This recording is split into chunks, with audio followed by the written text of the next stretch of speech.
hitting it so bad. And then I'd fucking like be like, okay, well, all you got to do is like aim at that like 200-yard stick. And then I'd fucking miss hit that so fucking bad. And I was like, yeah, you suck at golf now. Like, you have to remember that. Like, as long as you can remember that you suck at golf, you're going to probably get better. But if you keep thinking that you're as good as you were fucking 15 years ago when you used to play fucking 60 times a year, nah, you're going to suck for a long time, bro. Yeah. If you don't use it, you lose it, right? 100%. Dude, when I'm standing over the ball, I don't even know where I'm supposed to be standing anymore. Nothing feels comfortable. I don't even know how to swing. It feels like I'm not swinging properly because I can't replicate anything. It's fucking crazy. It's honestly been like quite humbling. I'm ready when you are, boys. Excellent. I'm good. Let's rip it. So, ladies and gentlemen, let's get into a Shedtime podcast in 3, 2, 1. Let's go.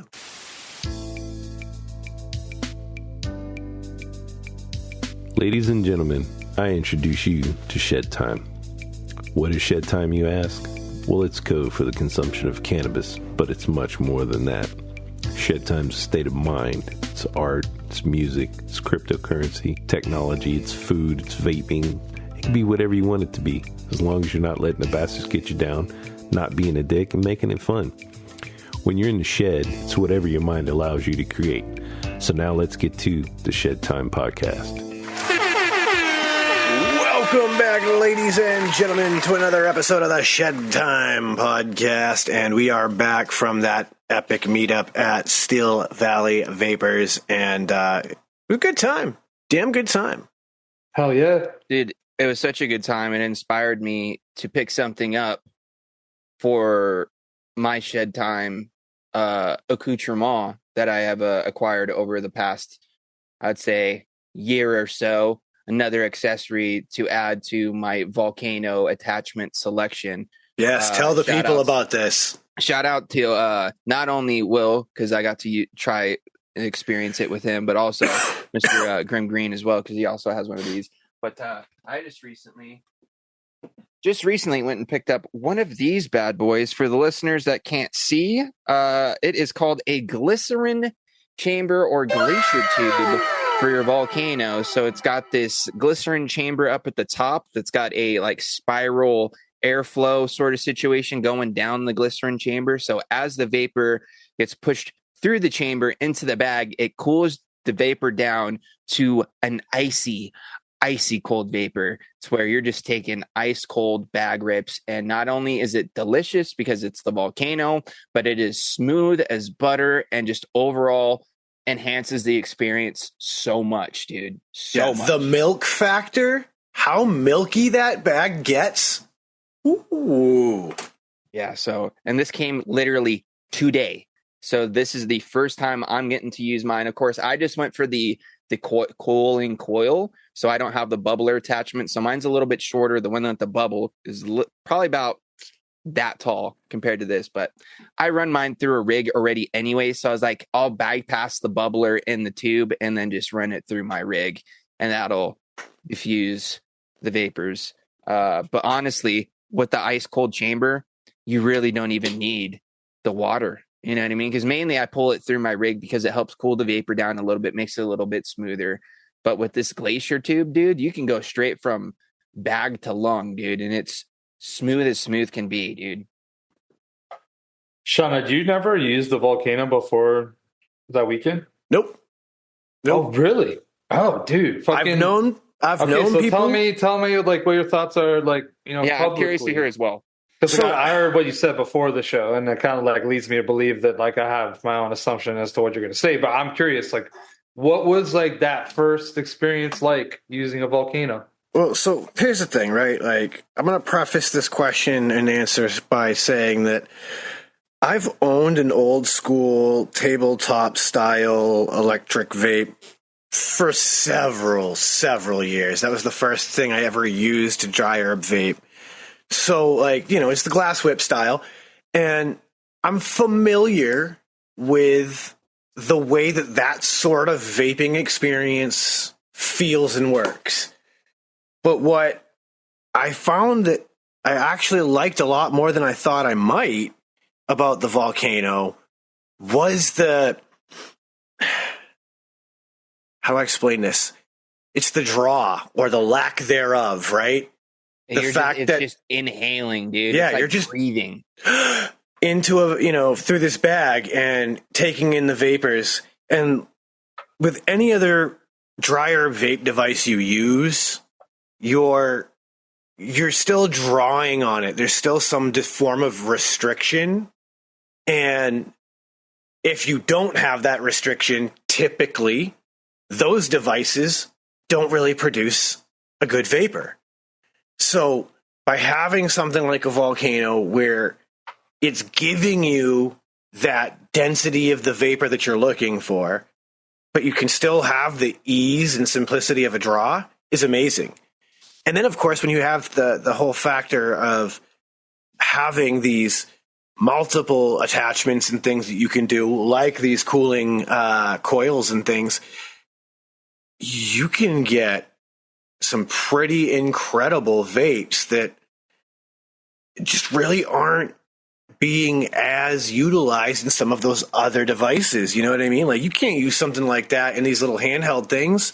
You can't use something like that with a lot of those. But that volcano life, like, I get it now. I totally get it now. I always thought to myself, like, yo, that is a crazy amount of money to spend on a dry herb vaporizer, no matter how cool the experience is. But like, this is the thing though, Sean, like, have you ever experienced as cool of a dry herb vape as the volcano? I mean, I want to clarify, when I say cool, I don't mean cool in temperature. I just mean like cool, dope, like unique, dope. It's cool. It's I like fucking cool as shit. Yeah. So like, is it like tops for you? No. In a vaporizer? No, I don't think so. But really? It's pretty dope. Okay. It's pretty dope. All right. Honestly, cheers to the bag. But yeah, like, honestly, if I'm going to talk about like a dry herb vaporizer that I think is really cool, here's where my nerd comes out. And it's I think it was called the Flight Box, I think is what it was called. But basically, it was like this little wood box with a little metal tray inside. And it was like a 18350 battery, basically, that was sitting on the side of this little box. And so you just pushed on the end of this battery, and that created the contact against the little metal plate and heated the plate to vaporize. And it worked really well, and it was really unique. And that, I think, is what made it such a cool thing for me. This is like, the nerd in me is like, this is so simple. It's a mechanical dry herb vape, basically. Sort of like the Dynavap. Like, I think the Dynavap is super fucking cool because of how it works. Oh yeah, no, and I don't want to say that like the volcano is the coolest. What I'm saying is, like, as a person that like will get high every day, like, I can still take only like one fucking bag in like a circle of 4 people and be like, I'm good right now. Yeah. See, that's what I and like. That's like a Dynavap too, right? Like, I can hit like 2 Dynavaps and I'm like, I'm good right now. I like the sessionability.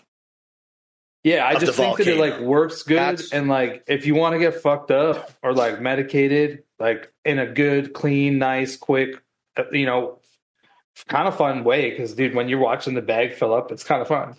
That's personally why I enjoy it so much, Sean, is because of the sessionability, because I'm a sesh guy. Mm-hmm. You know what I mean? When I sit down, I'm not sitting here. I don't want to sit down and just take 1 or 2 hits or go 1 or 2 rips or 1 or 2 bowls out the Dynavap, because usually that's just not enough for me personally, because of my tolerance and the amount that I normally consume anyway when it comes to concentrates and shit.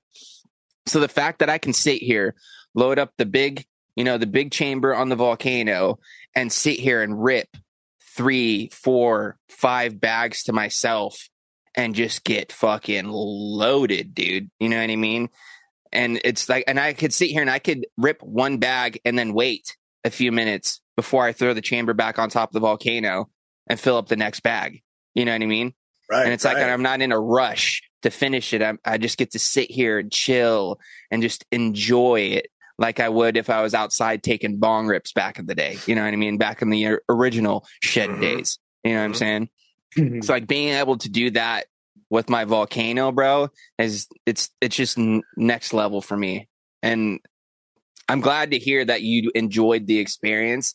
And I totally get where you're at, because that's exactly what happened to me when I went to Will's. Is I used it, the bug bit me, and then I found one on a killer deal and got it with like $200 off, and I was like, yes. And then, you know what I mean? So I like it.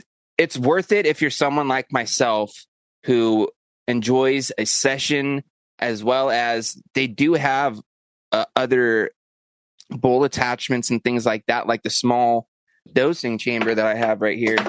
Oops, I'm just knocking shit over. Which is literally, you can get like 1-2 bags out of this. You know what I mean? Way smaller in comparison to that. You know what I mean? Yeah. Yeah, that's a lot smaller. So you put a little bit of whatever in this, and then you could fill up one big, bag like I have here. This is just the standard, large replacement bag things that they send. But dude, you know what's awesome though about like the fact that Sean got to try the first time at Will's is that James made a bag that was like what? Like it was as tall as me, like 8-9 feet. It was about as tall. No, yeah, it was about it was like a 6-foot bag. It was probably like a 5.5, maybe 5.5, almost 6 foot bag. Yeah, because we put it looked enormous. Because we put it on the glacier tube, on the volcano, on the floor, and it was as tall as I was. Yeah. Oh yeah. That's right. But that's still like a 5-foot bag, of vapor, and we got 2 sessions out of that, right? It went around 3? twice. I think. Okay, 2, and it was like one bag ran around twice. Oh yeah, easy. Yeah, and we got how many bags? Like at least bags. 2, maybe 3. 3, I think. Yeah, and the third one was light. But like, still, dude, that was not, and that was through the glacier tube. Huge bag. But dude, by the third one, we had people falling out because they're like, "Oh, I'm already high." Dude, by the second one, Chris was out after the first bag. Yeah. No, that's right. That's right. I think that I was not even taking the second one. Yeah, he didn't even get in on the second one. But dude, the funniest part is the next day after everybody bounced, or maybe it was 2 days later, it was just me and Will at the house at this point because Kevin had left, Ryan had went home, and it was just me and him at the crib. And we filled that bag up just for the 2 of us, bro. Yes. And ripped like 2 or 3 bags to the dome out of that thing, dude. And it was intense, bro. But like halfway through, both me and Will are just hacking, dude. Because of course, but you're still we didn't put just straight flour in there. We went crazy, and I think we did a little bit of everything in there. It was either that or it was one of the infused flour situations we had there, because Will had some and then I also brought some, which by the way, I'm glad you got to experience that deliciousness of that purple punch infused flour, dude, because yeah, it was pretty fucking tasty. It was pretty fucking tasty. I'm in this tasty though, for real. Like, we quickly just talk a little bit about our weekend in the food department. Oh, of course. Oh, God, dude. It wouldn't be a podcast if we didn't talk about food at some point. Exactly. Listen, okay. All right. Ohio and good food are things you don't think about, especially like way east Ohio, right? Like almost West Virginia. Damn near West Virginia. Yeah, basically West Virginia, Ohio. But goddamn, yeah, we had some really good food. And some whatever. There's some whatever stuff that happened along the way. I got fortunate to miss the whatever stuff, thankfully. Yeah, well, at least like the 2 dinners that we went out for were like good food. All the meals that were like planned, solid. You know what I mean? Yeah, like the staples that like the go-tos you guys have heard about every the Mexican time. Spot with the mango margs, Basil's with the wings. Did we hit anywhere else? Oh, Bob Evans for breakfast. You know what I mean? Those were like the only 3 things that I feel like we had like planned. Everything else was just kind of like, well, and the Ohio Valley pizza that your boy hadn't experienced yet. Yeah, Sean, full honest opinion here now, dude. All right. Oh God, I don't want no sugarcoating. Tell me your honest, 100% opinion on this. This is our fucking show. Break it all down. Yes, Like, not just one And specific let's thing. clarify Don't get this hung up. too. Like, this is, I'm not telling him to do this to hate on it or to like whatever. I just want to hear what his actual thoughts are, because I know, at the shop he kind of Wasn't gave it a having little it. bit rough. And then Yeah, the he next wasn't time we having it. asked him, he kind of cleaned up a bit. But that's why I only want to ask, because I want to hear like Well, what he because like you got the like blunt immediate, like, oh my god, that's bad kind of a response. But yeah, dude. So for the people who don't know, Ohio Valley Pizza is a thing only in Ohio Valley, and you should be grateful that it's only in Ohio Valley. The idea is you've got this par-baked crust or fully baked crust, and you're putting some tomato sauce on top, and then once everything's done, you're putting cold cheese and cold toppings on top, sealing it up in the box and shipping it, so that way like there's a little bit of melting in the shipping process, and that's it. I'll say I probably should have tried it on the cheese first. I don't think it would have been as much of a weird reaction for me. Steamed pepperoni, not my jam, dude. Wow. That was not for me. Honestly, they weren't even like good pepperoni either, because they kind of reminded me of like the Lunchable pepperoni. Yeah, like it was not wasn't a high thing. quality. But I'll say I hope that like people from Ohio Valley don't hear this. well, somebody at least will. Shout out to the homie. I love you. You the big homie for everything. This is we're not hating on anybody that likes it. We're just you gotta understand, man. I'm hating on what they love. I'm from the East Coast. I'm from Massachusetts. I got a lot of great pizza around me in my area, and cheese so is always put on before it gets cooked. That's what you're saying. So here's the thing, right? Like, I take my piece because I need to try this. Like, I need to know. And I've heard all that, back and forth about what other people have thought. So I've already got, some idea what I'm about to get into. And the first thing as I bite into it is I immediately taste a lot of green bell pepper in this sauce. And I fucking hate the taste of green bell peppers. It ruins the taste of so many things, including tomato sauces to me. So that like immediately was like, oh, this is gross. But I needed to actually try it. Chris has always said that the crust is really good, and he's right. He's right. It's some good bread. It is some damn good bread. Like, whatever their crust recipe is great. The crunch That's on it. That's my favorite thing about it. Yeah, the crunch on it for the way that it's baked in its pan is it's not burnt at all. Yeah, it's just got this beautiful. Yeah. It's really nice. I enjoy that absolutely, and there's still a fluff factor to it. Like, it's a little bready in the center because it's like a thicker pan pizza. But the sauce was just immediately just gross to me because of that green bell pepper that I truly hate. And then I probably could have dealt a little bit more with just the plain cheese because, like, par melted cheese, not a big deal to me. I could probably live with that, right?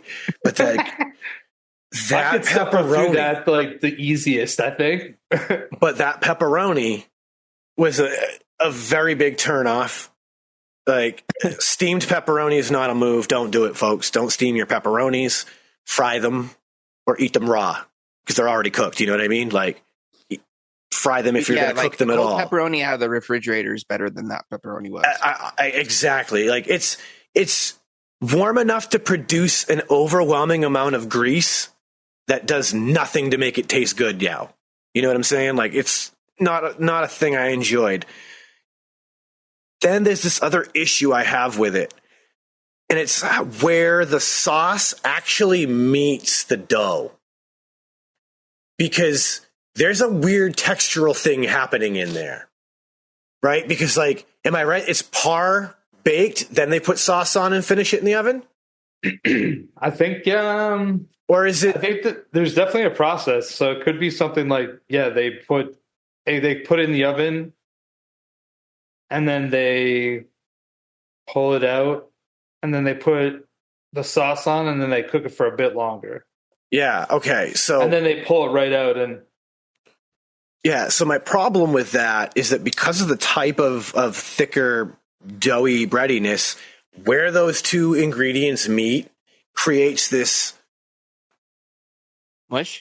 almost undercooked kind of texture where it's like still a little doughy and everything and almost to a fault. Like that, I took a bite at one point and I got that mixed with everything else I already wasn't enjoying and was like, I almost gagged and was like, I'm done. And immediately, Looks like there's a soggy section. yes, it's like a sogginess, like a layer where those two meet. It's just a little bit soggy. And I think it's because it's because of the process. yeah. And that was like, that's it. I can't do it. And I literally took like 2-3 bites and threw the rest of the slice away. That might have been the first time I've thrown fresh pizza away. Point blank. oh god, dude. I'm gonna be honest. I'm a man who eats gas station fucking pizza and likes it. And I did not enjoy this. I threw this away. I'd eat Little Caesars.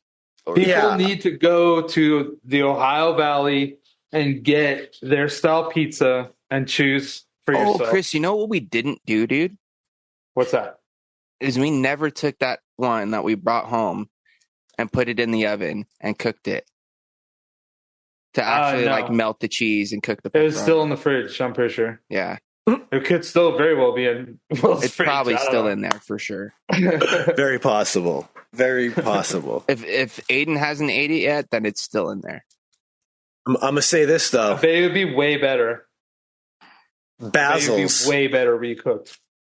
Basil's made up for all of that night. But dude, regardless, we have such bad luck when it comes to like eating there though, because we come at the wrong times. Yeah, we come at the well.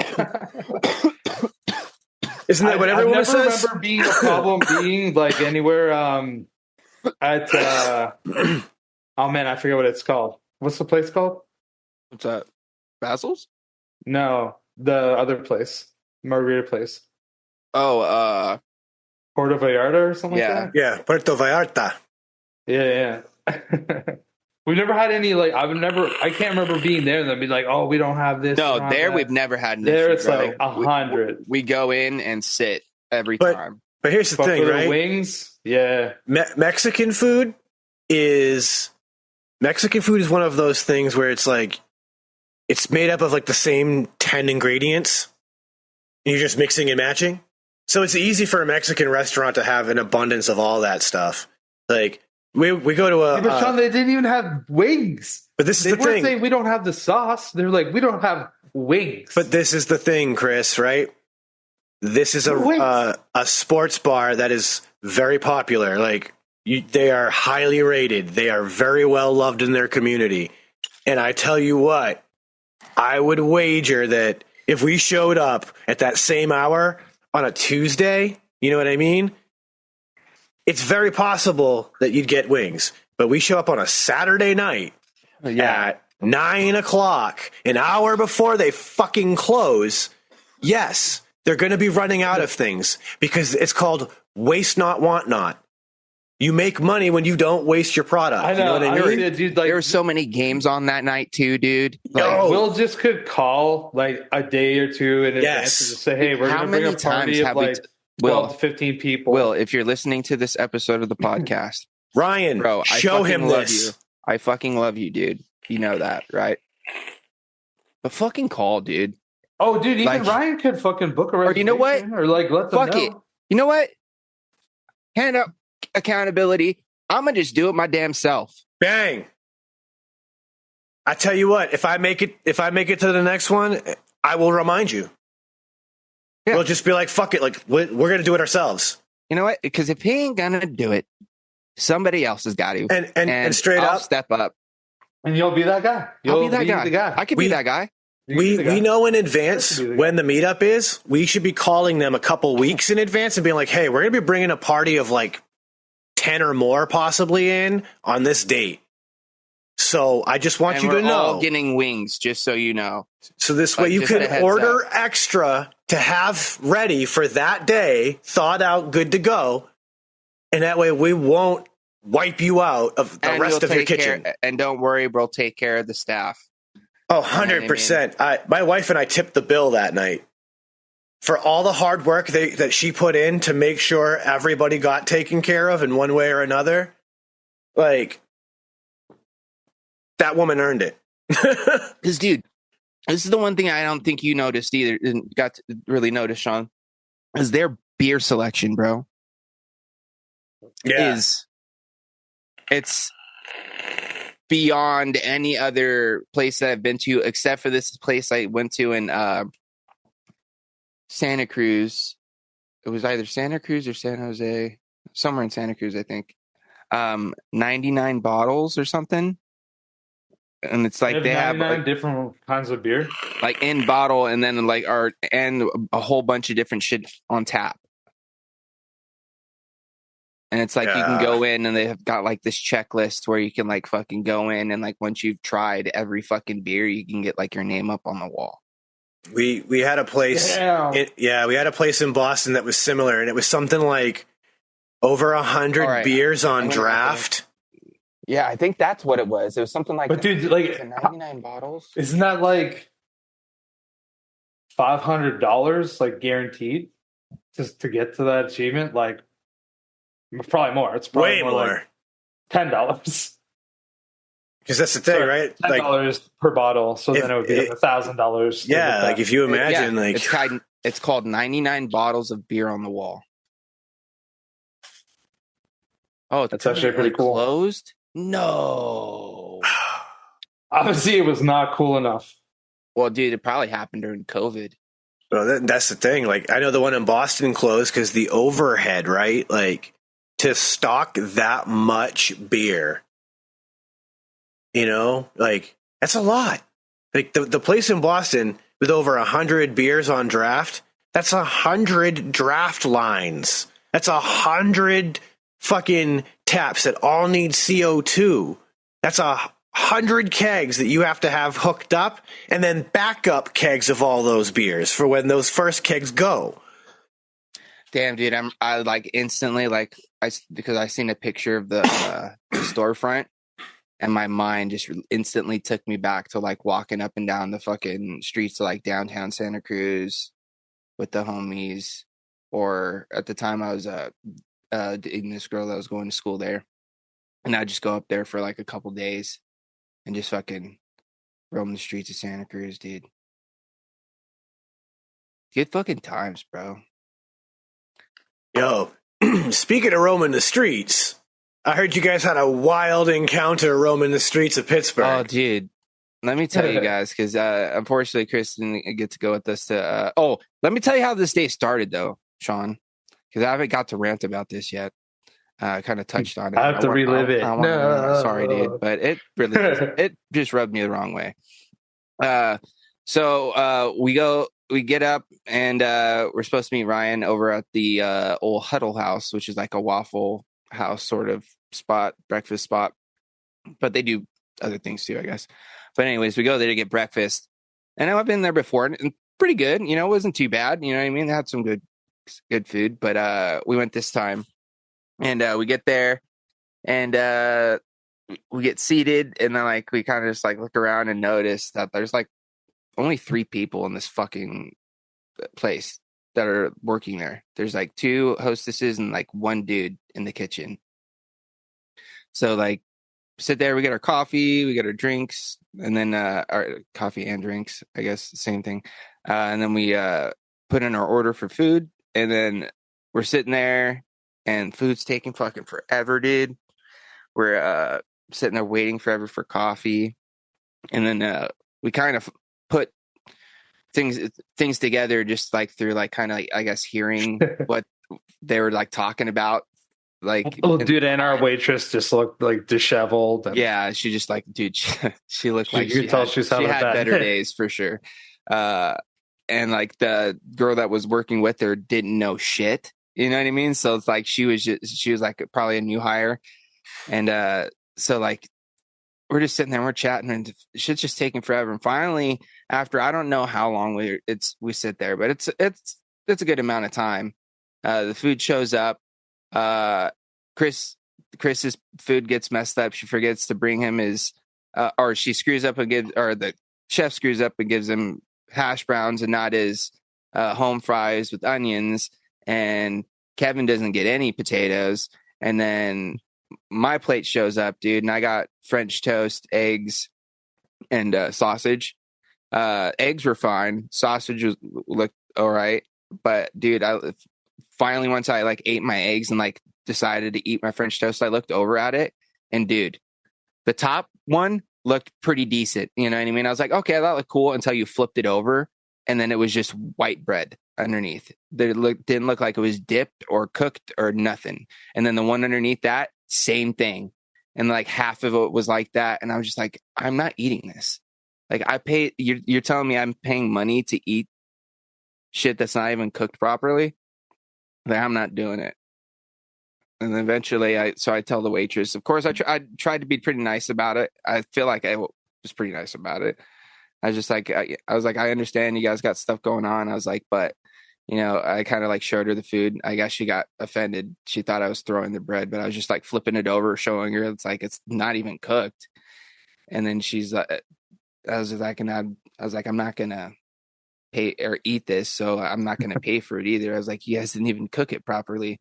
I was like, I understand you guys got shit going on, but you have to at least, you know, do your job to the best of your ability, or not. If not, don't be here. You know what I mean? It's just like, it just rubbed me the wrong way, because I was super stoked about this French toast, because I was so hungry as shit, because knew we were going to go to Pittsburgh and we were going to be hanging out for a while, and I didn't know when we were going to stop to eat for that.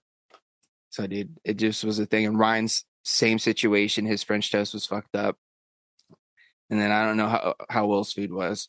Mine wasn't great, but like I was just like, yo, there's fucking sprinkled walnuts and something else on top. Like I'm into it. Yeah, I was just. But yeah, the home fries was fucked. I was like, yo, did I could have swore like I clarified before. I wanted the little cubes of potatoes, not the fucking shredded shit. Yeah, it was not good.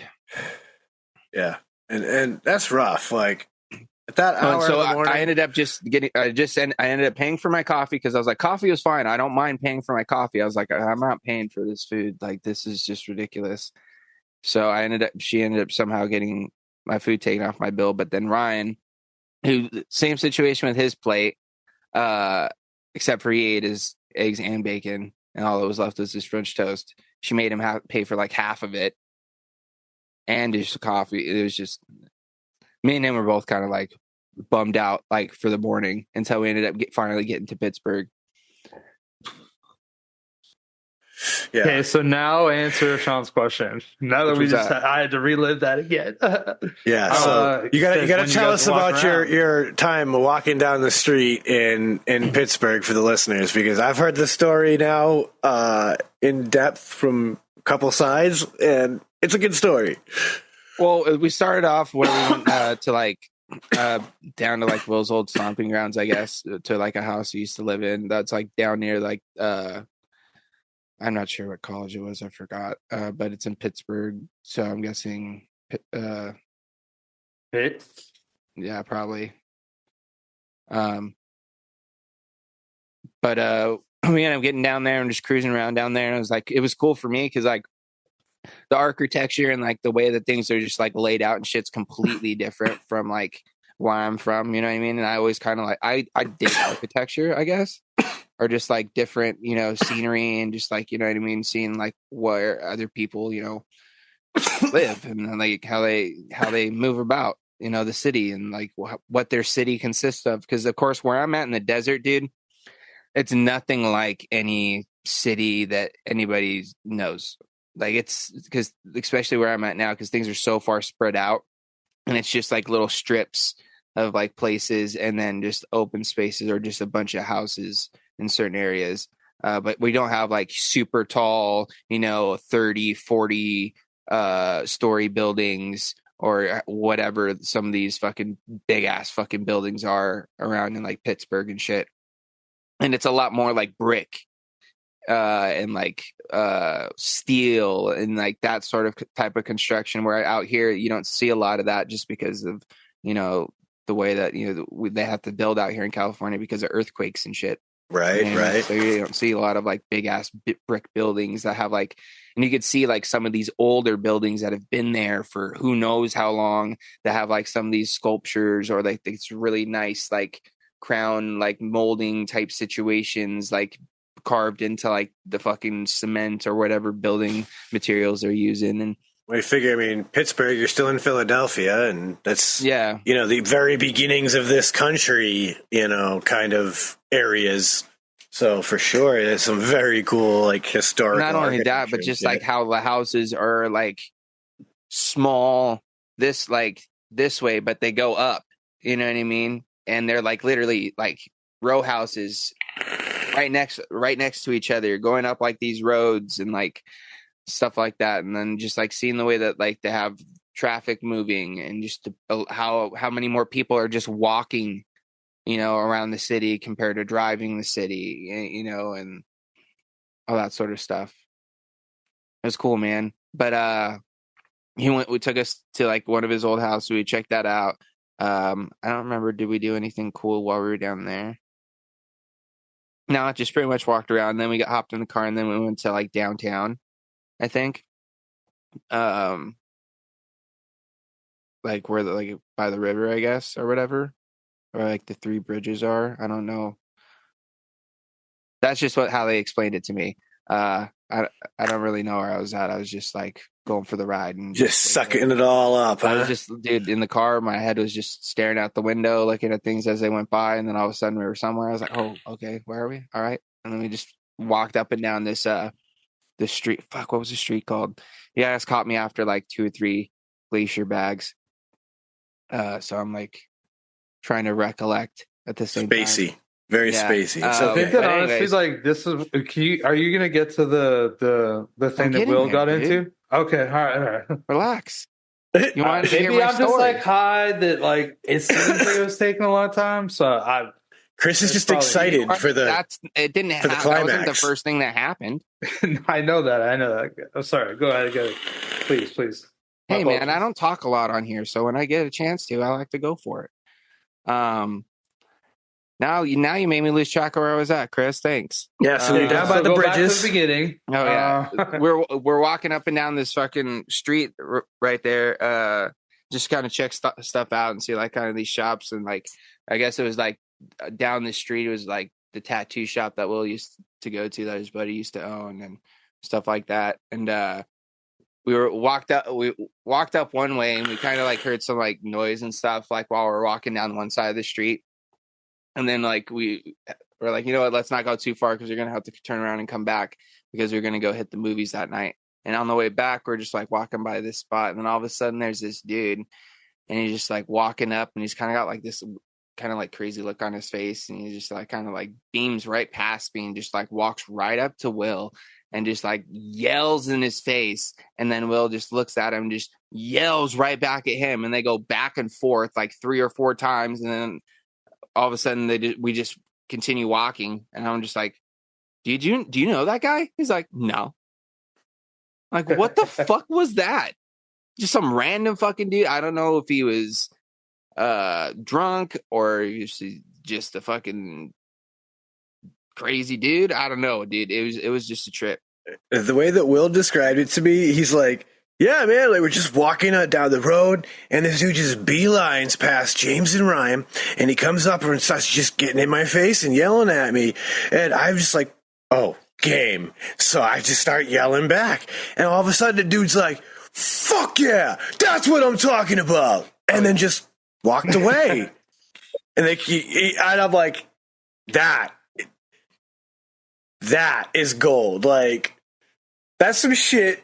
Like, I've seen some shit in the city, but that's some shit in the city. Yeah, dude, I would agree. Like, what the hell? I would agree. Like, that's that shit that makes you grateful to live in the suburbs, or wish to live in the suburbs one day. Then we hit up Pimani's after that. The good old Pimani brothers. I'm so jealous. They had this. I forgot what the fuck it was called. It was the Boss Don or the Don Boss. Some combination of the Boss and Don Italian sandwich, and dude, it had Italian meats on it. I can't remember now. God damn Oh, it. you My got brain's some not working. gabagool. Yeah, some of that gabagool. And Gabagool. dude, and their sandwiches come with their French fries and their like slaw or whatever on it, and of course, and tomato. But I don't do tomato, and I'm not a big slaw fan, so I just got the sandwich with fries and cheese. And dude, let me tell you what, bro. I think they put like some sort of like drizzle of like maybe like some oil or like vinegar or something on there, or maybe like a little dressing of some sort, dude. Because dude, that sandwich was so fire, and those fries were delicious, dude. It's like I didn't even have to order fries because there was fries in the fucking the sandwich. Dude, Clutch. Permane Brothers are legendary. Like, if you are a food person, if you consider yourself a foodie, or even if you don't, but you're just into food and like you watch food shows, you've probably heard of Permane Brothers. Like, oh, for sure, it's like famous. Yeah, they're like literally like, world famous. People travel around the world just to eat there. I think I did fuck up on one thing though, because I should have at least tried or maybe got some for myself, which I wouldn't have been able to eat the whole thing of some of the street fries or whatever they're called. What's that? I don't know, dude. They just looked like they had like chili and cheese and like other stuff on them, and I was like, dude, those do look pretty fucking fire. Oh, hell yeah. And I didn't even try them. Some loaded fries of some kind. Yes. Yo, James, but we didn't even talk about the fucking hot thing or whatever. Wings? What is it fucking called? Hibachi? No. Oh, hibachi. Dude, yeah, is it hibachi? bro. Yeah, you guys went to hibachi. That's right. Yeah, we didn't talk about that. When did we do that? We did that after Sunday night. Oh yeah, after the movie. Game. Or no, yeah, after the hockey game. Yeah, it was after the we went to a hockey game too. Yeah, dude, I forgot about that. We went to a hockey game, Sean. We forgot a whole day, bro. So, was this your first time doing hibachi? It was a first for me, and I think a first for Chris. Yeah, me as well. Yeah. Dude. So I didn't really know. I kind of know what to expect because I've seen the videos and shit, obviously. Yep. But you know how every hibachi chef has kind of got their own shtick, like their own like thing. And our guy was just like super, just like chill, laid back. Kind of cracked a couple jokes here and there. Hit us with a little sake fucking squirt in the fucking face or whatever. But of course, everybody had to do it, which was cool. I wasn't against it. And then I was looking at the menu, dude, and I was like, dude, I don't know what to get. And then Will's like, dude, just go filet mignon, bro. Just do it, dude. And then they have, of course, combinations. And I was like, I'll just go, filet mignon chicken. And then Chris went fucking step up, dude.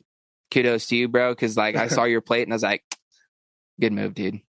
That was a good move. Because what'd you do? See, this is where I think you might have screwed up, though. You should have went filet mignon scallop, dude. Yeah. The filet mignon, dude. It was so good, dude. Dude, a good filet is...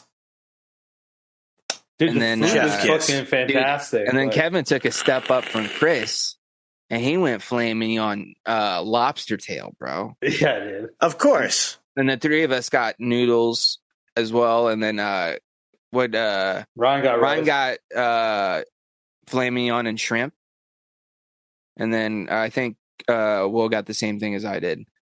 Dude, the shrimp though, I stole one from Ryan, and dude, that shit was fire. Oh, dude, hibachi's so much fun. All these veggies though, dude. This is the best part, dude. He made like all these fucking veggies, bro, and like started like serving them out, and I didn't really want any. So I was like, no, I'm good. And then there's just all this fucking like a pretty decent like helping left over. And then Chris like, oh, well, I'll take a little more. And then this dude just like fucking scoops everything that was he left just on wanted the fucking grill. Dude, he instantly started to clean up and get the fuck out of there. Yeah. He was like, these homies, like, what are they doing, bro? Just like eat the food that I just made for you. God damn it. Let me plate it so I can clean up and go. Oh, see, we It was gotta. really good, man. It was cool. Yeah, dude, Other the than the food was fact that fire. like at one point he's like, "Oh, catch the rice in your mouth," and dude, Oh, I had yeah, no idea dude. what. I was the first one, so I'm just like this, and I just like close my eyes, like open my mouth, bro. And the dude just I he's think probably Kevin like, caught it. I caught it. I think Ryan missed, and then I think Will got hit right in the forehead.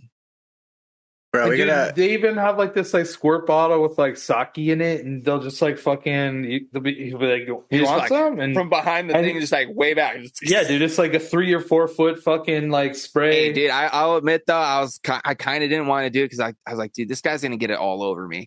But dude, he was on point.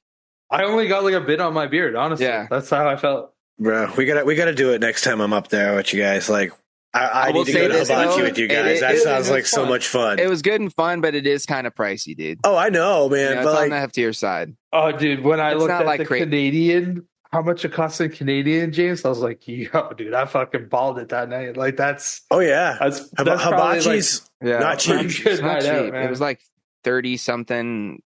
Oh on yeah, the low end. yep. no, dude, I think that it was like almost $50.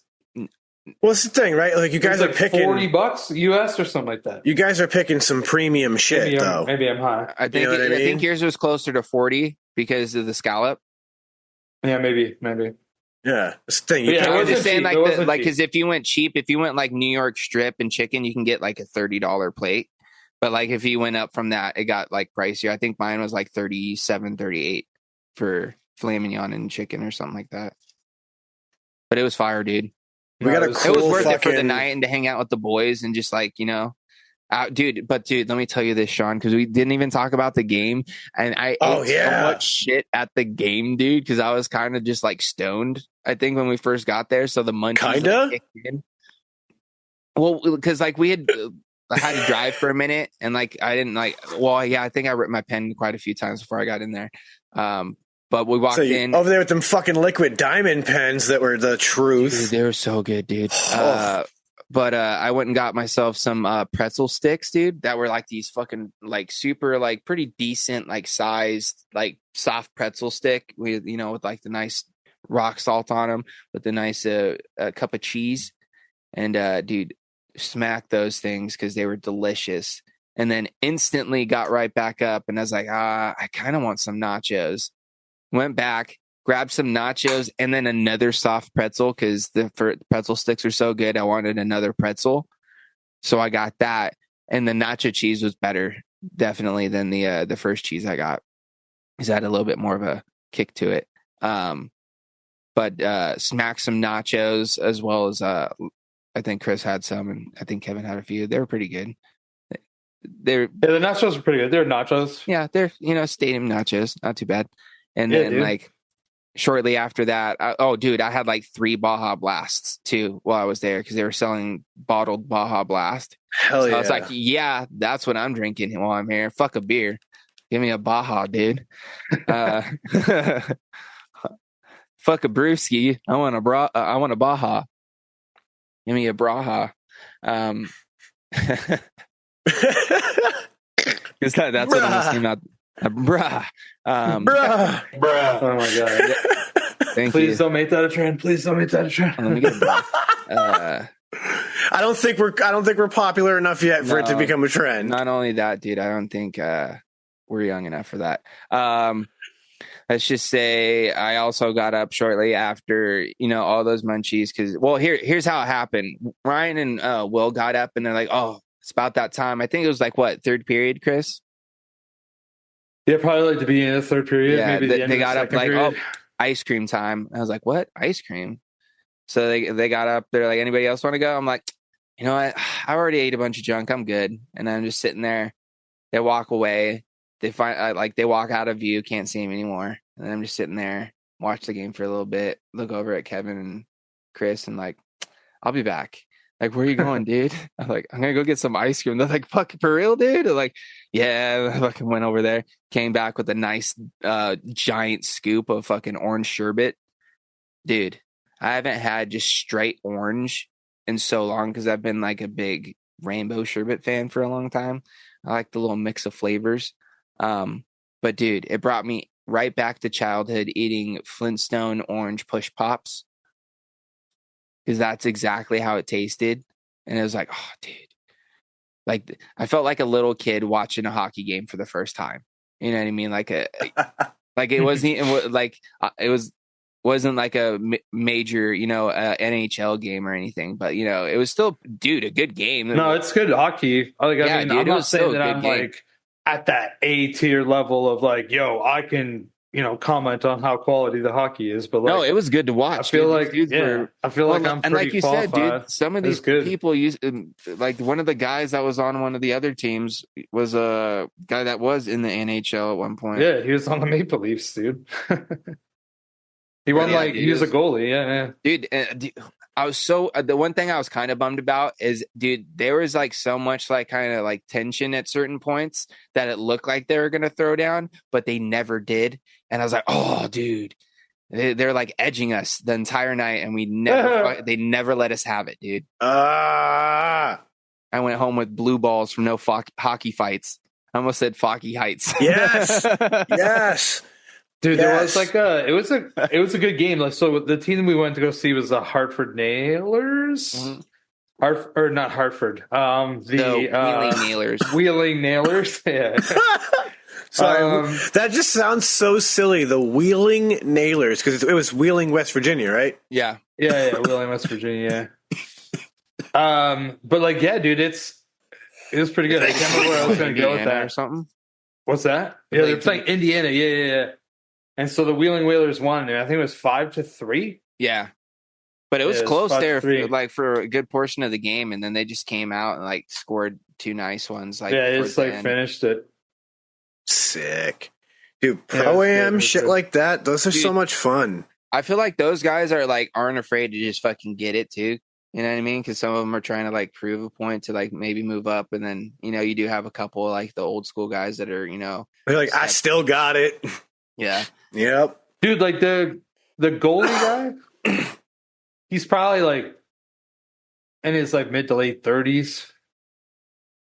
That's like pretty far off fall though. Spark? Was that his last name? Yeah, it was Sparks. Sparks. I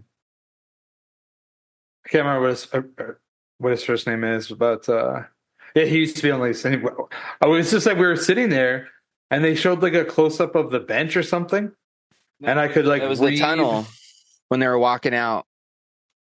Like, yeah, and it was on the big screen on the. Yeah, and he was just posted up right there because I think it was like their backup. Yeah, and he was like fucking giving people all the high fives. I was like, yo, that guy used to be on the fucking Leafs. That's crazy. Yeah, you should have seen his face, dude. He looked at me and he's just like, dude, that guy used to be on the Leafs, bro. I was like, what? He's like, yeah, dude. He was on the Leafs for a couple, maybe even more than a couple of years. He actually had 1 year where he was like basically the starter for the majority of the year. Games like that is how I met Lyndon Byers of the Bruins. Actually, the great fighter. He was in this like charity hockey event, and it was the local police department hockey team versus a bunch of retired pros. Mm-hmm. And it was so dope. Obviously, the pros won. But, dude, like, it was so cool. I got to meet Lyndon Byers, and, like, obviously now he's been a Bruins commentator for a long, long time. But, yeah, and I was a kid when that happened, so that was, like, super friggin' cool, because I'd been to games when I was little when he was still playing on the Bruins. And then years later, in like my like mid-teenage years or something like that, I remember it was my grandfather got tickets. I was like, yeah, I'll go with you. Why not? And it was funny because it was at the local skating rink that like we all used to go at when we were like, middle school kids and like skate on a Friday night or something. So I was like, oh, this is a trip. I've skated on this ice and now I'm watching, pros. This is sick.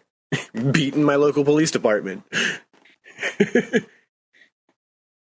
Oh, actually, it's funny because like the fire department used to do that also, like where I grew up, and like same as the police department, they would like go play in tournaments against like other fire departments and other like police departments and shit. Oh, dope. Yeah, dude, and like there would be like ringers, like It'd be like, oh my god, this kid played in like the OHL, and like he went on and like he like had a little bit of a stint in like some pro league. It's like he's a firefighter. We're gonna get him to play. He's carrying, you know. Sick. Oh man, I wonder if my local department still has a hockey team. That'd be kind of cool. I wouldn't mind seeing one of those. I know we got. Yeah, 'cause they used to do the same things. Like the fire department would do the same things. Like they play like Leaf Legends or some shit or whatever. You know what I mean? I know we just had the Boston Marathon, and Zdeno Chara ran the fucking marathon in under 3 hours. Dude, that's crazy. He's a fucking big dude, and he's old.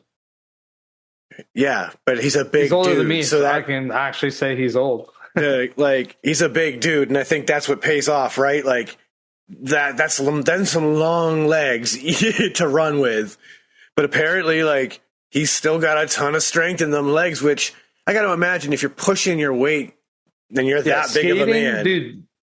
Skating, a lot of those people that play like in the NHL, like they do not have chicken legs, bro. You know, that's it. Like you're pushing all that weight and everything around the ice, game after game for years. I got to imagine your legs are not puny. These are not girly legs. Dude, if you honestly, so like there's some people, I remember a friend of mine, I have never met Sidney Crosby in real life, but a friend of mine worked at this golf course, and he was like a back shop kid. So he would like, move the golf carts and whatever, greet people, all these different kinds of things. And he was probably like 18. And I think that like Sidney Crosby and him are like the same age, right? So he's born in 85. Oh no, he's 2 years older than Sidney Crosby. So maybe he was like 20. Ah, fuck, it doesn't really matter. And he said he met Sidney Crosby before he actually was in the NHL. And he's like, dude's fucking thighs, bro, are as thick as my fucking waist. And like my buddy Jeff is, even at the time, he was probably like 6'1", like 170, 180. Like he was like a sizable dude. You know, he wasn't like super small. And he was like, bro, his fucking thighs were so big. Like his legs were just fucking like machines, bro. Oh yeah, real athletes don't skip leg day. Yeah, dude. Every day is leg day for them. Yeah, man. So apparently Sidney Crosby's like stacked in the leg department. Which makes sense, right? Because speaking of one of the best stacked, for like 20 years. This thing isn't stacked, but its performance feels amazing. But you know what, dude? Do you know if it's the same diameter as the original? It's 28 millimeters at the top.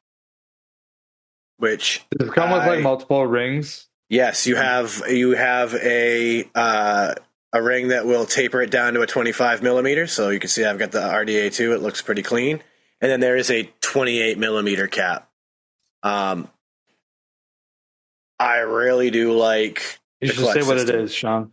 So we're for the folks who aren't into vaping, sorry, but we just saw our good friend drop the newest member of the Dreamer family, the Dreamer Clutch. And this is a tube mech, and it is really nice. This, in my opinion, how did I put it to my wife? I was like, I wish he had dropped this mod back at 2019 when like shit was popping still, right? But, like when he dropped the Keen? Yeah, like when he dropped the Keen, if this is what he had dropped instead of the Keen, this would have been like, it would have blown everybody away. It would have been the new greatest mod on the market. Like people would still be using it today religiously. 100%. Like hoarding them. I'm very pleased with it. I'm going to tell you, the switch is locking, just like the heavy hitter was, but it does not turn nearly as easily as the heavy hitter does. So big plus. It is a very small window where it's unlocked, so to speak, if that makes sense. So like if it does shift a little too much, it does kind of lock on you. And I still have that weird habit I've noticed where like I fiddle with the mod a bit. I'm kind of turning it in my hand, so I do sometimes turn this button. But where that was a complaint for me that I did it way often on a heavy hitter, I don't do that as nearly as often on this mod. But the clutch, dude. What about the clutch, Sean? That's Yes. what I want to know about. I Forget was- all this other shit. Yeah. Tell me about the good stuff, dude. I was very surprised by the whole Switch design. I like it a lot. We both. How does it feel, Dude. So, all right. Dude. First things first. dude? I'm gonna go ahead and put this on the screen for you guys to be able to see. So this is just the inside of your whole Switch. So that's your contact point. Gotcha. I'm going to tell you right now, when you guys get yours, you're going to have to do some adjusting of this contact before you get it so that your battery sits without shake and this sits flush. When I first put a battery in, mine was... Okay, so that was going to be my question. Is it adjustable or spring loaded? Yeah, you have to adjust it by the screwdriver. But it is still constant contact. No more reverse threading. Oh, so everything on threads normal. When we get inside, you're going to want to hold this thing upside down when you go to take it off, because unlike the Bonaspati, this doesn't lock into. It just sits. It's floating on top of a spring. So yeah, but that you can see we have a nice conical contact shape.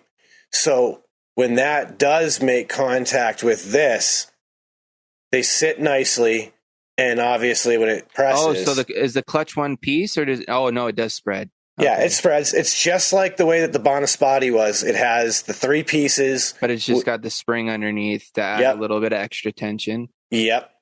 I also found out that the spare spring is a slightly shorter spring, so it kind of changes the tension a little bit. I almost feel like the tension is perfect on the smaller spring.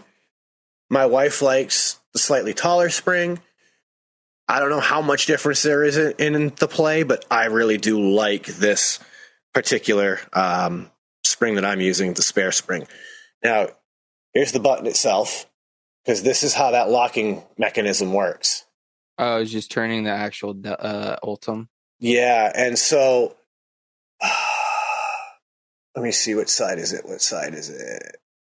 There's an indicator dot on your button. Switch? Yeah, I saw it when you're showing it to us. See if I can get it to really zoom in. Oh, it's on the side. Okay. Almost. There we go. Come on. Yeah, back it up. There's one on the actual mod, and there's one on this button. So when you line that dot up on the actual button to the one that's on the switch housing, that's when you know that you're in a fully unlocked mode. So like, okay, get this thing focused. You can actually see it through too. Okay. Yeah, so that way you'll know for sure that like, okay, I'm lined up. When I turn it around like this, you can see, get the light on it correctly, that there's a little channel down there. Yeah, a little channel with notches, so that way that's how it's locking and unlocking. So it just pops on in quarter nice turn. And easy. Little kind of like quarter turn, boom, locked in place. And I could just... That's kind of cool, because that's definitely nice when it comes to putting your Switch together and shit. Yeah, and then of course you're just going to balance that right like that. So it holds the button in place.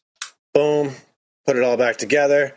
And of course, the way that Stan explained it to us, and it's a good thing that you can consider, right, is it's the stars.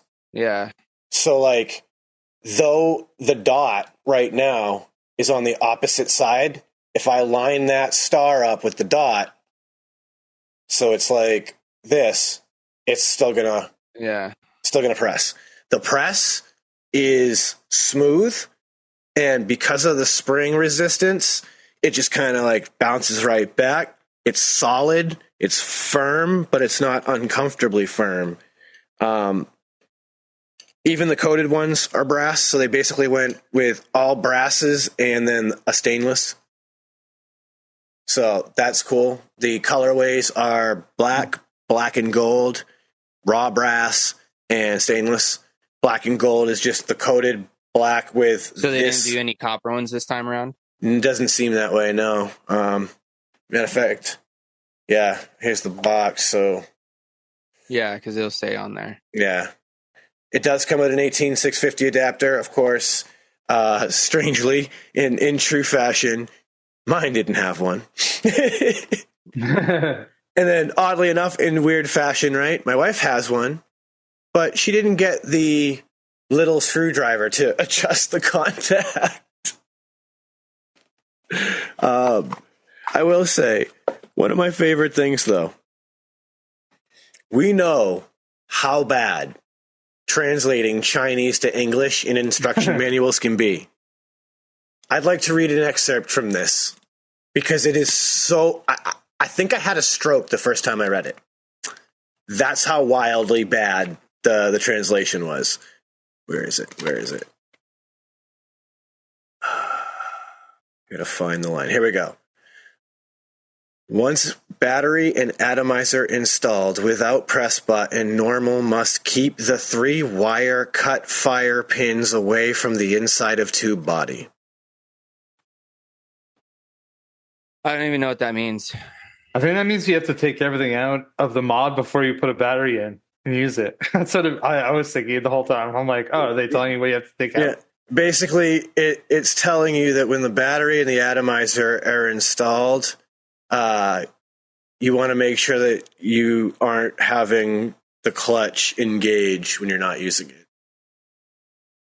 Because the what I'm interpreting the 3 wire cut fire pins away from the inside of tube body to mean the clutches themselves, like the actual clutch pieces. But yeah, just one of the beautiful gems that came of trying to translate their instructions into English. I liked it a lot. But yeah, 28 millimeter body, 21700, 2700, and 18650 with adapter. Internal decliner battery protection, so it has the internal liner. Adjustable constant contact pin. The clutch switch fits up to a 28 millimeter addy. 2 hybrid caps included because you get the one that tapers to the 25 millimeter, and then it has the button locking feature. So yeah, all in all, it is the best hitting, best performing Dreamer that has ever been. It's the best Dreamer that's ever was. I'm so happy for Stan to have really made this like unbelievable device, and I'm excited for the people who are looking to get one to find a way to get their hands on it because it's a boss. I like it a lot. I can't wait for you boys to get your packages. We were talking earlier, and I'm going to send them out tomorrow because I can hit the fucking post office. Quick question, though. Are the ones that you have, are they just brass or are they brass and black? They're the brass, just brass. Damn. Yeah.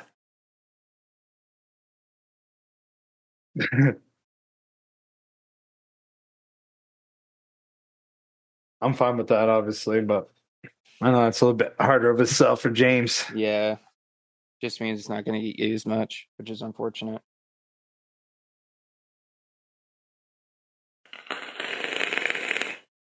But no, I'm really looking forward to it. every mod that Stan made that I own, I really like. Some of my favorites. So I can only imagine how much I'm going to like this one. I'm sure it'll be right there. Yeah, maybe I'll feel the same way as Sean. It rips like a bonus body, but it feels like a Dreamer in your hand.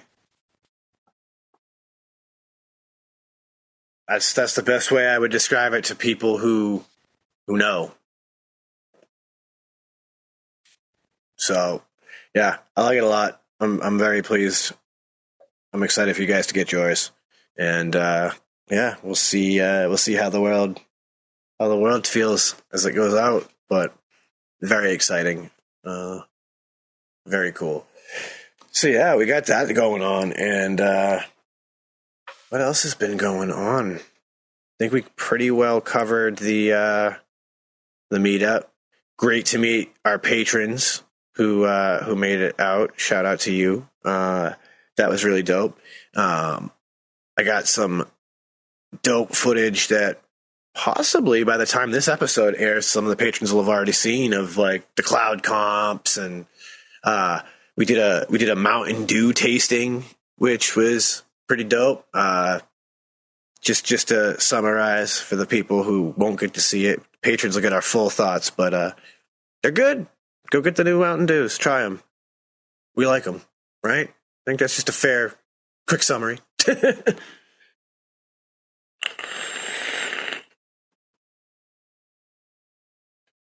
And I'll probably have them on in like 2 weeks, maybe 3. Yeah, right. Good old Canada Post. Getting It's just the anything good over old the border. man. The international shit, especially now where I live, right? Like, it'll probably go to Montreal, which is like a fucking 12-hour drive before it even comes to me, because there's no like Eastern. That's like going to be the thing. main facility that it gets sorted out of first. Yeah, like in Montreal, yeah. Yeah. There's yeah. nowhere closer. Because at least in Toronto, there was like one in Toronto. So when I lived like in Peterborough, like I would get shit 90% of the time. I would go through like Toronto first, Mm-hmm. and sometimes I get Montreal. But now I get Montreal, and like I don't know, man. I've gotten a few things mailed, and it's taken a really long time. So I mean, you are you are on an island. I am on an island, but like it's an island that has postal service. Like, you know what I mean? It's not horseback. Right. Trucks. Are you an island that has a bridge basically to get back to the mainland? Yeah, it's like a 10-mile, maybe. No, it might be a little bit longer. I think it's 18 kilometers, so it's a little bit over 10 miles. So it's not like they need to like ship it in by a freighter. No. Like they're just driving a mail truck over a bridge. They used to have to do that like 25 years ago, but not now. Yeah, right. Like maybe 25 years ago, or almost 25 years ago, the bridge opened. It's called like I think it's called Confederation Bridge. Interesting. So like when I would come here all the time as a kid, yeah, I guess really when I came here as a kid, I would always have to come on a ferry. I've been to PEI probably 3 or 4 times before there was a bridge. Actually, maybe even more, man. Now I'll say 3 or 4, 3 to 5 times. So that speaking of the whole Steel Valley, wasn't it makes for an interesting final closing part of that whole story, which was the travel, man. Like, because Chris drove the travel all the way from PEI down to Massachusetts in his first leg of the journey through. We had a wild run of weather leading up to that trip that like there was a whole like northeastern patch of rain that was just coming up the coastline and battering everything. And if you were in the right parts of the country, you were still getting snow at the beginning of April. Yeah, it's fucking April, bro. The fuck? And, you know, Chris is having to drive through a goddamn blizzard in the middle of April. I drove through like a legit blizzard, bro. Like it was like legitimate, like full out winter fucking storm. Roads are down like fucking highways that have fucking speed limits of 75 miles per hour.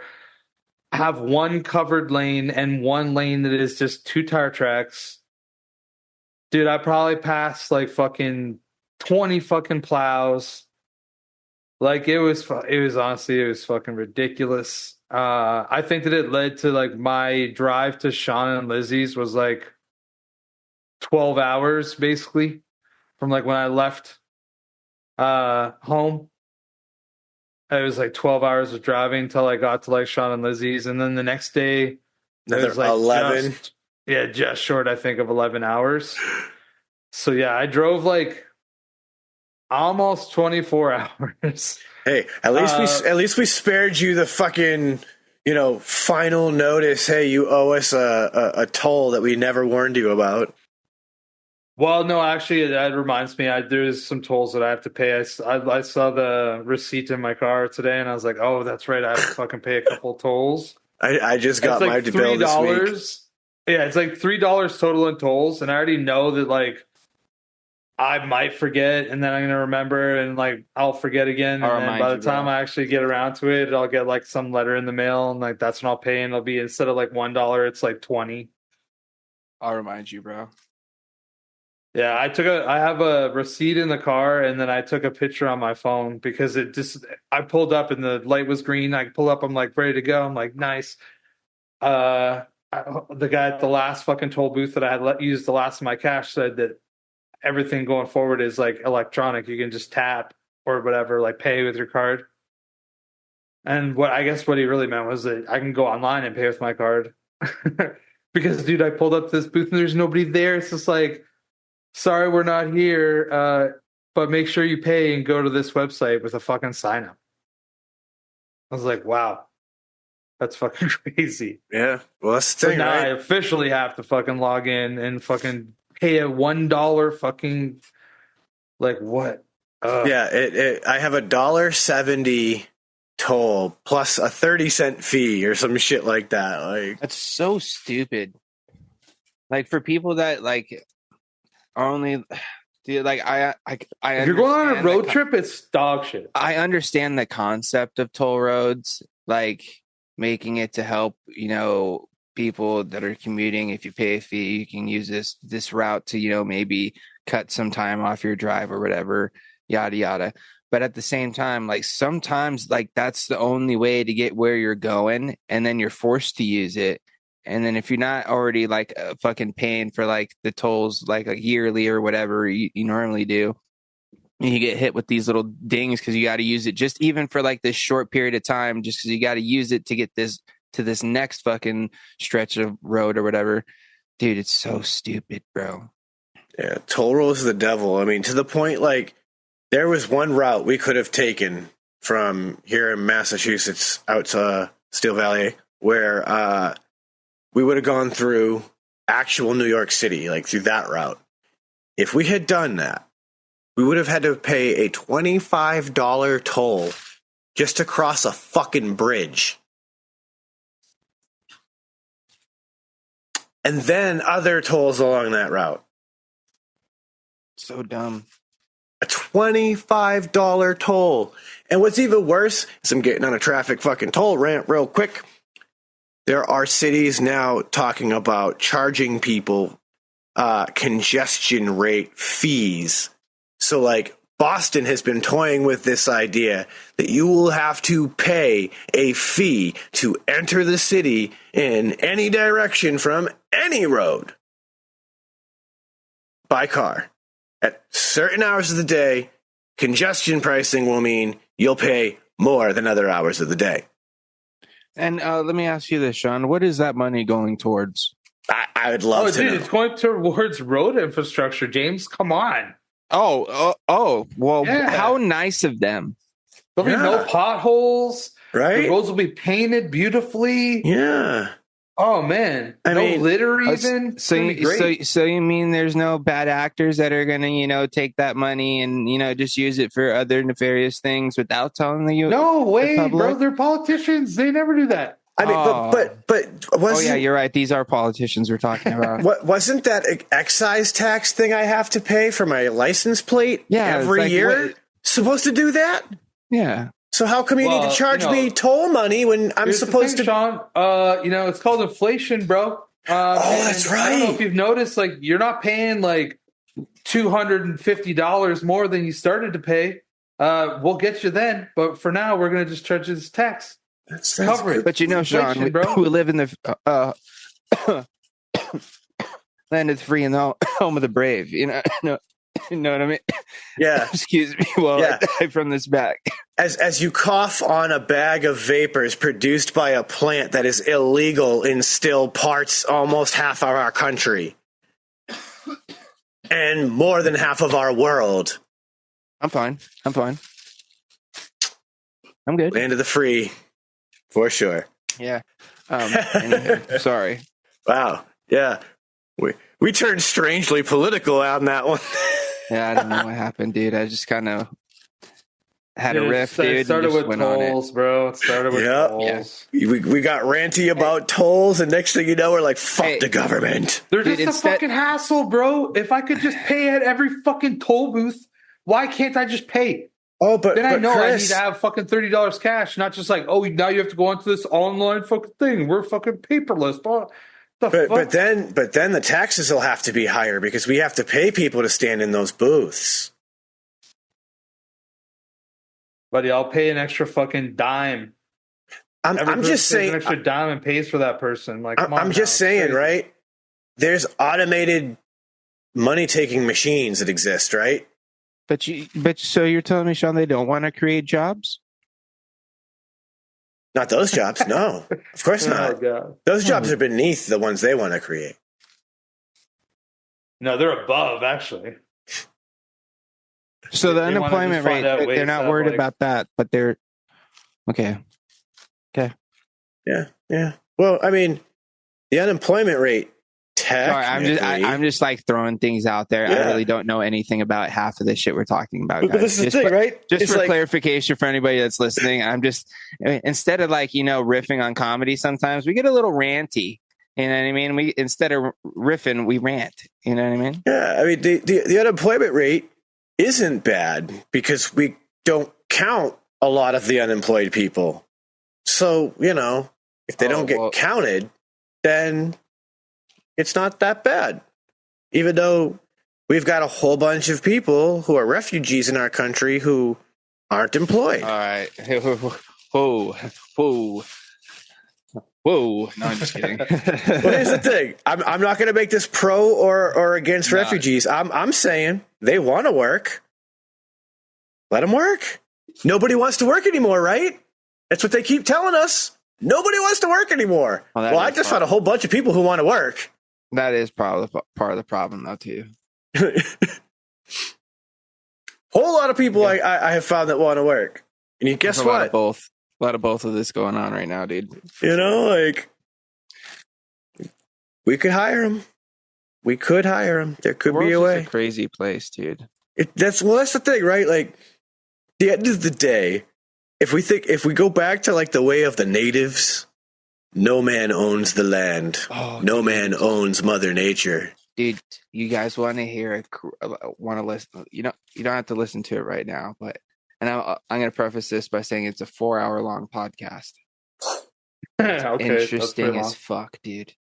Because it's a fucking debate between Grant. Fuck. Hold on, I'm just gonna pull it up on my phone so I get the names right. Of course, it's on Rogan because he's able to just be able to get this shit to happen. But it was Graham Hancock and Flint Dibble. Of course, you guys have probably heard me talk about Graham Hancock before. He's the guy that did that show Ancient Apocalypse on Netflix, and has got the theory about shit. Let me just pull this. Oh up. shit! I know if you've watched more than one episode of Ancient Aliens, you've also seen him there. Yeah.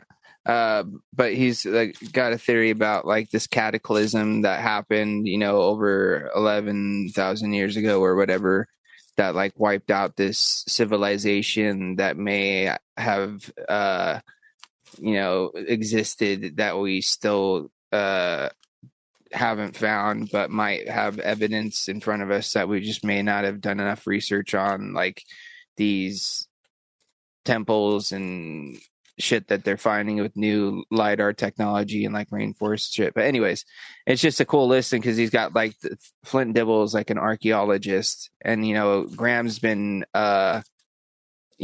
criticized for years by archaeologists and actually kind of slandered somewhat for his theories about the why can't I think of the name of the theory? I'm sorry guys, that's the bags. That's what happens. Yeah. Pothead problems. These happen. Yeah. A younger dryas impact theory. Wow, got it. Thank Dude, you. the Younger Dryas. Yes, it's a comet storm that the Earth goes through during certain periods, and they think there was this time where one of the pieces of this comet or stream broke off and exploded and caused some shit. But anyways. I'm not a scientist. Look into it, but dude, just like hearing them go back and forth with their evidence, and having Joe moderate and ask questions and dive deeper into both of their theories. They literally put together PowerPoint presentations and took time for each one of them to go back and forth, and it was pretty interesting, dude. If you're into that kind of stuff.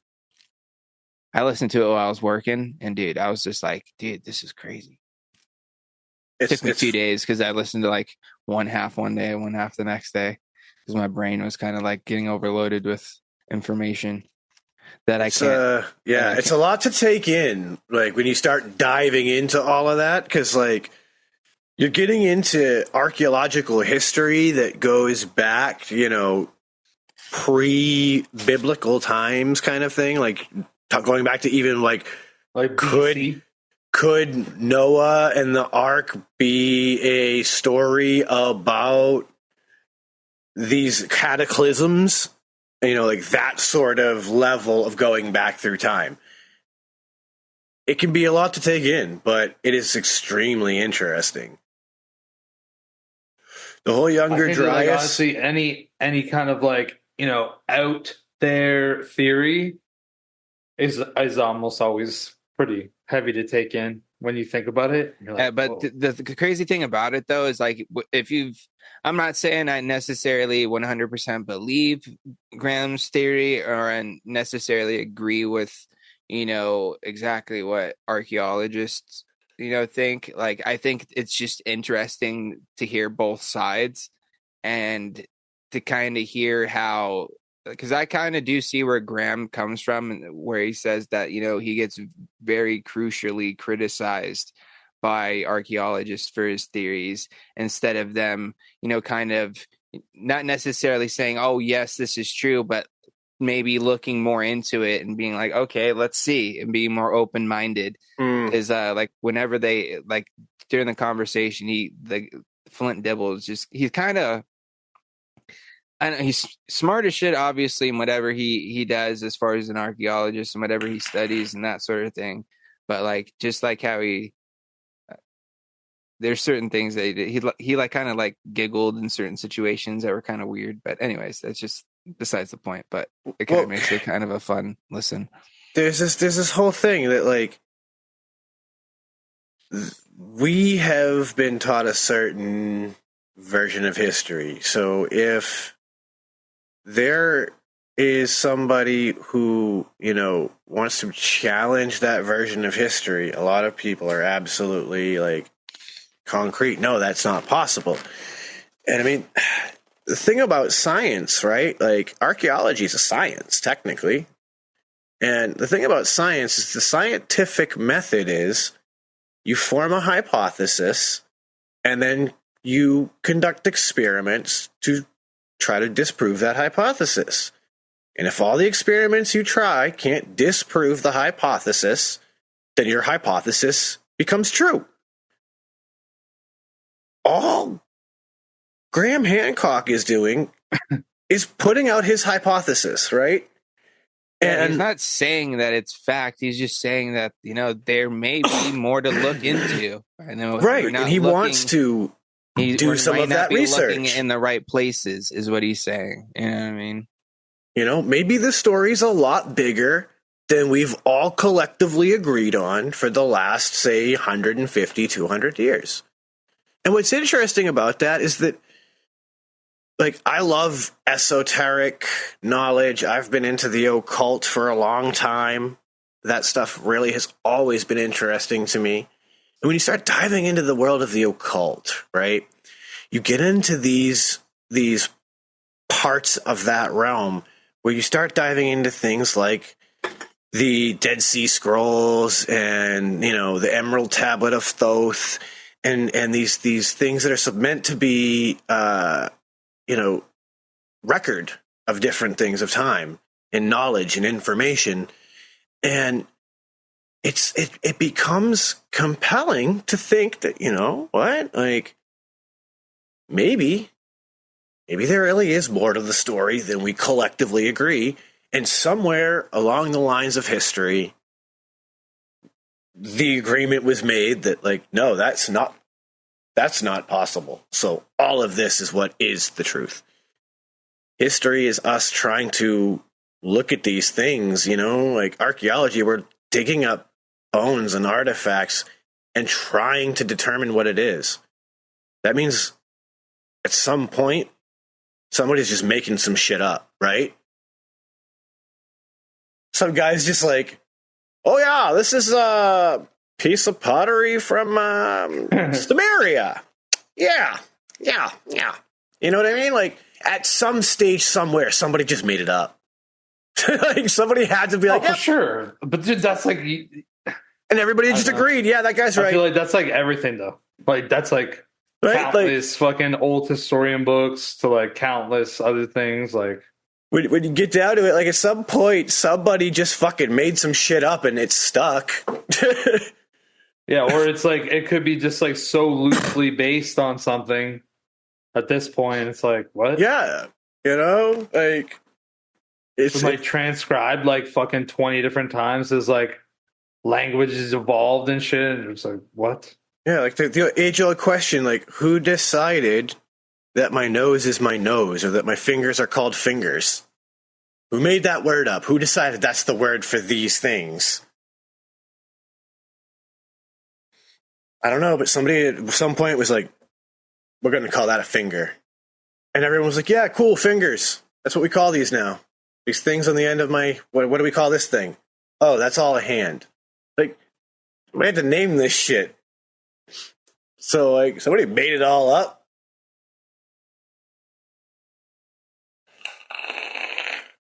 So, yeah. I like Graham Hancock's notion that we just need to be more open-minded. Yeah. Explore the possibility. Who knows, man? Not me. That's it. You know, that's the fun of archaeology, right? That's what I like about it. It's the question. I wonder, what was Egypt like? What was that place like in 1 million years ago? Yeah. What were these dinosaurs like? We were wrong before. What Are was some of these myths and stories actually connected? You know what I right? mean? You Some know, of them do share a lot of similarities. I encourage people to dig into this stuff, if not for nothing, for your own entertainment value, just to let your mind explore it, listen to it, watch it, and think of it as watching Lord of the Rings type fantasy, if that's what it takes for you to just indulge it for a little bit. You might hear some things that go, you know, that's a compelling argument. Or maybe you'll hear some shit that makes you go, that guy is nuts. No wonder his hair goes off the camera. Yeah, that's a weird dude. I forget what his name is. Giorgio Tsoukalos. Yeah, that guy. Dude, his hair's gnarly, dude. Every season of that show, that hair gets bigger. And it just looks like he stuck a fork in a light socket. You know what I mean? Because it's just like all over. It's just fucking up, dude. I wonder if he's hoping that when he goes completely gray and all that, he's going to have the Doc from Back to the Future look. Yeah. Oh, yeah. You know? Sure. Marty, we got to go through time. Oh, my goodness. And with a Back to the Future reference. Hold on. Real quick, side note. I never really put the connection together. Rick and Morty is kind of a play off of fucking Doc and Marty. Uh-huh. From Back to the Future. Uh-huh. I'm such an idiot. Anyway, continue, Sean. Yeah. Rick and Morty, if we could get into some weird esoteric shit about that show altogether, that's a whole other thing for a whole other episode. But with that, like, we're getting to that time. Gina's giving me the signal, so it's time for us to wrap it up. And you guys know how this works. We're going to send it over to Uncle Chris first.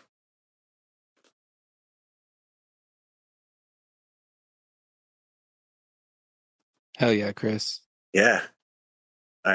Word.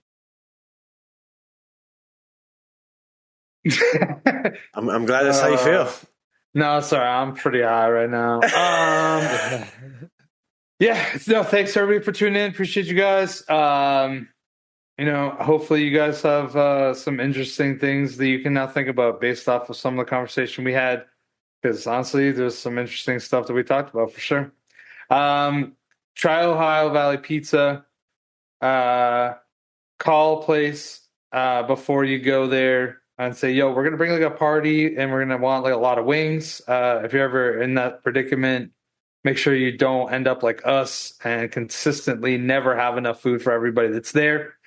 But yeah, I'm just going to say, I think that's it. Everybody have a good week. Be safe.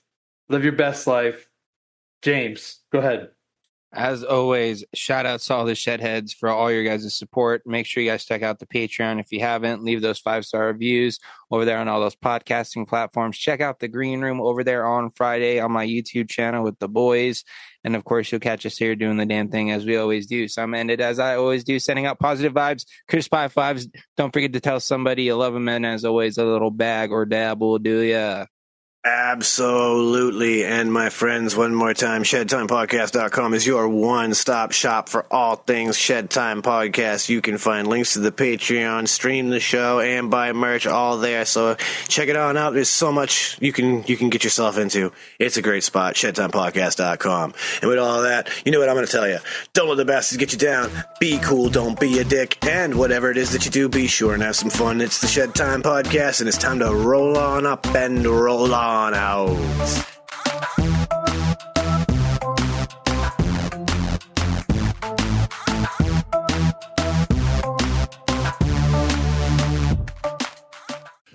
Dynavap, Dynavap, Dynavap. Looking to cut the cord on your dry herb vape? Dynavap. Trying to get the best taste from your herb? Dynavap. Ready to take your sesh to the next level? Then meet Dynavap, the best way to vape your flower or concentrate. Concentrates?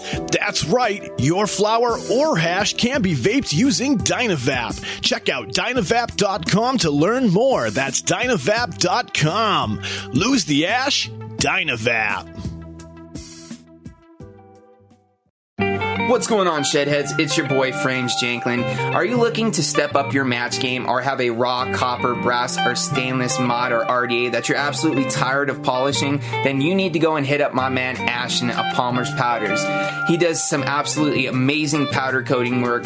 He offers many different colors and finishes at an absolutely killer price. This man is taking powder coating to a whole new level, and he can make your setup an absolute masterpiece. You can go follow him over on Instagram at Palmer's Powders, and you can go check out pricing on his website, palmerspowders.com. That's palmerspowders.com. And as always, let's just vape on, Shedheads.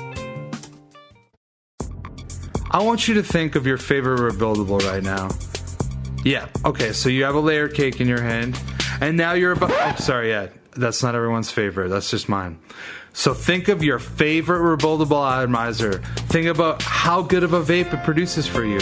Now, take that and amplify it. And the way that you amplify that is you put in some Breezestone coils. Breezestone coils are handcrafted in Adelaide, Australia. They're made from some of the finest quality wire that you can get. I believe it's Wire Buddha. You take those coils, you take them out of that phenomenal packaging that clearly shows how much care that Adam puts on the quality of his coils and the insurance that you get them in good shape. You put them in that favorite RDA, and guess what? You have coils that now sing better than Celine Dion. Go check out Breezestone coils. You can find them on localvape.com and also steelvalleyvapors.com. Suck, dude. Yeah, boy. Yes. Another one in the books. Them bags be hitting, bro.